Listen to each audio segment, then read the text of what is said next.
नमस्कार, हमारे समाचार में आप सभी का हार्दिक स्वागत है। मैं आपके साथ शगुफ्ता खान। श्री दीपेश्वर गौ सेवा समिति बड़ी खाटू के अध्यक्ष तुलसीराम हेड़ा, सचिव रामकरण जांगीड़, कोषाध्यक्ष राजगोपाल जाजू, व्यवस्थापक सीताराम शर्मा, समाजसेवी श्री राम चौधरी, तेन सिंह सिसोदिया के साथ हमारा समाचार की टीम ने की खास बातचीत। तुलसीराम हेड़ा व पूरी कमेटी का कहना है कि पूरी ग्राम पंचायत की जनता का अच्छा सहयोग मिल रहा है। गौशाला के कमेटी के सदस्यों का कहना है कि सबसे बड़ी समस्या पानी की है। गौवंश के लिए हर दिन टैंकर से पानी डलवाना पड़ता है। ग्राम पंचायत के सरपंच जनप्रतिनिधि छोटू राम रिणवा ने गौशाला में सहयोग दिया है। गौशाला में गंगा देवी मानदिया मुंबई वालों ने गेस्ट हाउस का निर्माण करवाया व किशन सोनी ने शेड का निर्माण करवाया। महसानंद स्वामी व राम अवतार जाजू व जगदीश प्रसाद सोनी व गौशाला में अच्छा योगदान दिया है। वही हमारे समाचार के वरिष्ठ संवाददाता सुनील कुमार ने की कोषाध्यक्ष राजगोपाल जाजू से गौशाला में विकास कार्य को लेकर विशेष चर्चा। देखिए ग्राउंड रिपोर्ट।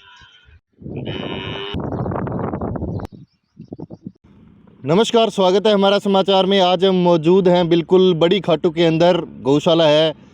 कोषाध्यक्ष, सचिव, जितने भी कार्यकर्ता हैं वो हमारे साथ आज मौजूद है। इनसे जानेंगे किस प्रकार की स्थितियाँ लगातार हमने काफ़ी गौशाला के जो मुद्दे भी उठाए हैं, आज इनसे जानेंगे इस गौशाला को चलाने के लिए कितने क्या क्या समस्या आती है इनको और किस प्रकार ये मैनेजमेंट कर रहे हैं। सबसे पहले तो सर स्वागत है कोषाध्यक्ष जी हमारा समाचार में, बहुत बहुत। हमारी गौशाला दीपेश्वर गौ सेवा समिति का मैं कोषाध्यक्ष हूँ। हमारे यहाँ अभी अनुदान के रूप में 9 महीने का अनुदान मिलता है, जबकि हमारी सुव्यवस्थित व्यवस्था नहीं चल सकती है, तो कम से कम सरकार 12 महीने का अनुदान देवे। तो कोषाध्यक्ष जी सबसे पहले तो मैं आपका नाम जानना चाहूँगा, पूरा परिचय और गौशाला का पूरा नाम वगैरह। मेरा नाम राजगोपाल जाजू है, रेलवे स्टेशन बड़ी खाटू का रहने वाला हूँ। किराना का व्यवसाय है और मैं कोषाध्यक्ष पद पर 10 साल से हूँ और मैं इस गौशाला को 24 साल से जानता हूँ। जी, तो सर 24 साल हो गए, बिल्कुल 24 साल के अंदर 24 साल के अंदर आपने किस प्रकार इस गौशाला के लिए जो गौवंश है उसके लिए किस प्रकार संघर्ष किया है?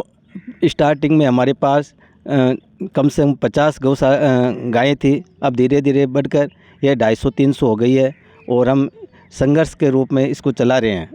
जी, तो सर जैसे बात करेंगे विकास की, विकास को लेकर 24 साल हो गए हैं, किस प्रकार यहाँ विकास हुए हैं और किस प्रकार लोगों का प्यार मिल रहा है? हमारे ग्रामीणों का पूर्ण रूप से प्यार मिल रहा है गौशाला के प्रति और विकास भी धीरे धीरे हो रहा है। अच्छा, तो पूरी कमेटी किस प्रकार आपको रुझान दे रही है और कैसा आपका साथ दे रही है? कमेटी हमारी पूरी हर तरह से साथ दे रही है। ठीक है, तो हमारे साथ सचिव जी मौजूद हैं। सचिव जी स्वागत है आपका भी बहुत बहुत। मेरा नाम रामकरण जांगीड़ है। मैं खनन व्यवसाय से संबंधित आदमी हूँ और ये हमने इसका 2003 में रजिस्ट्रेशन करवाया। उससे पहले भी ये गौशाला अनौपचारिक रूप से चल रही थी। हमारे यहाँ विश्व गुरु महामंडलेश्वर स्वामी महसानंद जी हैं, उनके अथक प्रयासों से इसका निर्माण हुआ। इसमें गांव वालों ने ये 300 पट्टियों का एक पायगा बनवाया, उसमें 3 आदमियों का सहयोग रहा। वो गांव के भामाशाह थे, उसमें एक 100 पट्टी का सहयोग स्वामी महसानंद पुरी जी ने दिया। 100 पट्टी का सहयोग राम अवतार जी जाजू जो सूरत में कपड़ा के व्यवसायी हैं उनका रहा। 100 पट्टियों का जो है गांव वालों की तरफ से हुआ। 300 पट्टियों के सामने जो बना हुआ है पायगा वो बनवाया। इस तरफ जो है हमारे 200 पट्टियों का जो पायगा और बनवाया। उसमें हमारे गांव के पूनम चंद जी सोनी के लड़के ने ये करवाया, श्री कृष्ण जी के लड़कों ने करवाया, उनको भी हम बहुत बहुत धन्यवाद दे रहे हैं। ये सामने जो है गौशाला का चाराघर बना है, उसकी लागत लगभग 15 लाख रुपए लगी। वो हमारे गांव के जाजू परिवार सभी ने मिल कर के इस 40 बाई 50 का चाराघर बनवाया। उनको भी हम हमारे गांव की तरफ से, हमारी संस्था की तरफ से धन्यवाद हैं। तो अब यहाँ रहने के लिए थोड़ी सी समस्या आती है कि भाई बाहर से कोई आदमी आए, तो अभी भी हाल ही में हमारे ये गेस्ट हाउस का निर्माण भी हमारे ही गांव की एक बेटी गंगा देवी ने करवाया और गौशाला को समर्पित किया। यह हमारी गौशाला समुचित रूप से गांव वालों के सहयोग से अच्छी तरह से चल रही है। लेकिन कुछ समस्या ये है, एक तो पानी यहाँ नहीं है। हमने यहाँ आपके एक ठीक बगल में ही ट्यूबवेल खुदवाया, उसमें पानी नहीं आया। हाँ जी। अब पर डे एक टैंकर का खर्चा 400 रुपये से ज़्यादा है, 400 रुपये रोज़ का पानी लगता है। हम ये चाहते हैं कि हमारी गौशाला के ठीक सामने से लाइन, पानी की लाइन है, इसे अगर हमें कनेक्शन होता है तो हमारी संस्था को ये फ़ायदा होगा। इसलिए हम सरकार से, आप लोगों से या जनप्रतिनिधियों से ये प्रार्थना करते हैं कि हमें इसका कनेक्शन दिया जाए।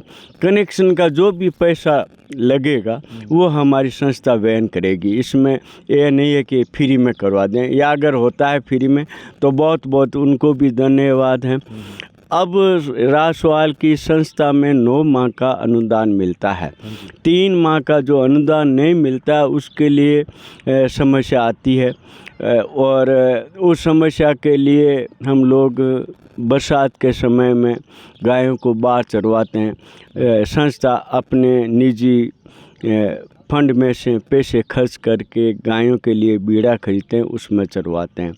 तो हम ये चाहते हैं कि सरकार हमें कम से कम 12 माह तक अनुदान देती रहे तो बढ़िया रहेगा।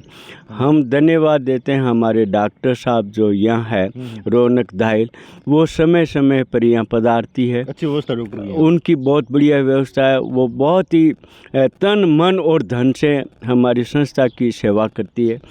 उनके एक कंपाउंडर है सुनील जी, मेघवाल हैं, वो भी इसकी सेवा करते हैं। सबसे बड़ी सेवा का बात यह है कि हमारे संयुक्त निर्देशक जो नागौर में बैठते हैं, उन्होंने भी हमारी पूरी मदद कानूनी रूप से करते हैं। लेकिन समस्या ये आ गई कि ऑनलाइन फार्म भरवा जाते हैं। ऑनलाइन फार्म, इसको समझने में समय लगता है, उससे पहले वो समय ख़त्म होता है। पिछली बार हमारे 4 माह का 5 माह का अनुदान रुक गया, क्योंकि हम ऑफलाइन तो बाद में करवाए लेकिन उसका पेमेंट नहीं मिला। तो शुरुआती दौर पर सरकार को चाहिए कि कम से कम 1 या 2-3 साल तक ऑफलाइन का पेमेंट भी करें। 4 माह का अनुदान नहीं आने से हमारी संस्था पर बहुत बड़ा बोझ हो गया। इसलिए हम ये ज़रूर चाहते हैं कि ऑफलाइन जो हमने फार्म भरे उसकी पेमेंट की व्यवस्था सरकार करवाती है तो इस संस्था को फ़ायदा होगा। और आप लोग जितने भी पधारे हैं, आप जो गौ माता की सेवा के लिए तत्पर हैं, हम आपको और आपकी टीम को, आप सभी को। और ग्राम पंचायत मुख्यालय के अंदर कोई सहयोग है? हमारी गौशाला में कोई सहयोग नहीं है। सरपंच साहब हमारे हार्दिक रूप से हमारे सहयोगी हैं, लेकिन उनकी तरफ सरकारी फंड से कोई भी काम नहीं हुआ है। अच्छा, सरकारी फंड से कोई काम नहीं हुआ? कोई काम नहीं हुआ अभी तक। तो सर, सरकारी फंड से कोई काम नहीं हुआ, जो सरकारी जो कर्मचारी है वो भी आपको लाइव वर्जन में देख रहे हैं, जो जनप्रतिनिधि है, विधायक साहब, MP साहब है, सरपंच भी है, वो भी देख रहे हैं, तो उनसे क्या अपील करना चाहते हो इस गौशाला को लेकर? हम ये चाहते हैं कि जनप्रतिनिधि, सरपंच साहब है, MLA साहिबा है, MLA साहिब हैं, वो हमारी आर्थिक रूप से मदद करें। जैसे अभी सरकार ने ये योजना तो चालू की है कि भाई टीन शेड बनवाएंगे या चाराघर बनाएंगे, उसमें उनका अगर सहयोग मिलता है तो हम बहुत बहुत उनके आभारी हैं। तो सर, बात करेंगे राजस्थान का एक स्थानीय मुद्दा है, बिल्कुल जितनी गौशाला है उनके जो अध्यक्ष हैं, जैसे बात करें राजस्थान गौ सेवा संघ हो गई या नॉर्मल मतलब गौशाला हो गई है, अध्यक्षों का कहना है जो भी छोटे गौवंश की 20 कर रखी है और बड़े की 40 कर रखी है। भी नए CM साहब बने हैं बिल्कुल इस बार भजन लाल जी शर्मा, भी छोटे का 50 किया जाए, बड़े का 100 किया जाए, ताकि मतलब गौशाला के अंदर कोई समस्या ना आए हरे चारे को लेकर। तो आपकी क्या सर राय है इसको लेकर? जो सरकार 40 रुपये अनुदान दे रही है, काम ही गुजारा चलता है, लेकिन उनको भर पेट भोजन सरकार की तरफ से नहीं मिल कर हम जो जनप्रतिनिधियों से चंदा इकट्ठा करते हैं उनसे काम चलता है। अगर सरकार 50 रुपये और छोटे पशुओं को 30 रुपये अगर देती है तो बढ़िया रहेगा। ठीक है, धन्यवाद जी। तो हमारे साथ अंकल जी मौजूद। अंकल जी, क्या कुछ कहना चाहते हो गौशाला को लेकर? आज तो पूरे मतलब काफ़ी समस्या भी आ रही है, और किस प्रकार संस्था चल रही है ये? मैं श्री राम चौधरी, पूर्व व्याख्याता, ग्राम पंचायत बड़ी घाटू। आपके चैनल का यहाँ दीपेश्वर गौशाला समिति में हार्दिक स्वागत है। अब क्या है कि हमारी ये गौशाला है मैं यही कहता हूँ लगभग भामाशाह के द्वारा चल रही है। सरकारी केवल मात्र जो फिक्स अनुदान है वही मिल रहा है, इसके अलावा सरकार की ओर से कोई अनुदान है न कोई फिक्स राशि नहीं मिलती है। अब क्या है कि जो सरकार के द्वारा जो फिक्स राशि है वो कम है, इसलिए उसका गुजारा क्या है कि जो होता नहीं है। हम यही चाहते हैं कि उसकी रेट बढ़ाई जाए, जिससे क्या है कि गायों को हरा चारा भी समय समय पर मिलता रहे। अब क्या है कि ये हमारी गौशाला दीपेश्वर गौशाला मेन मतलब क्या है, नागौर रोड, ये जोधपुर रोड है, कुचामन से जयपुर से अपन कहते हैं जोधपुर है, ये इस रोड के ऊपर है। इसकी लोकेशन बहुत अच्छी है। अब मेन चीज़ ये है कि सरकारी अनुदान नहीं मिलने के कारण इसका भामाशाहों के द्वारा विकास हो रहा है, जबकि और कोई प्रकार की सहायता नहीं मिल रही है।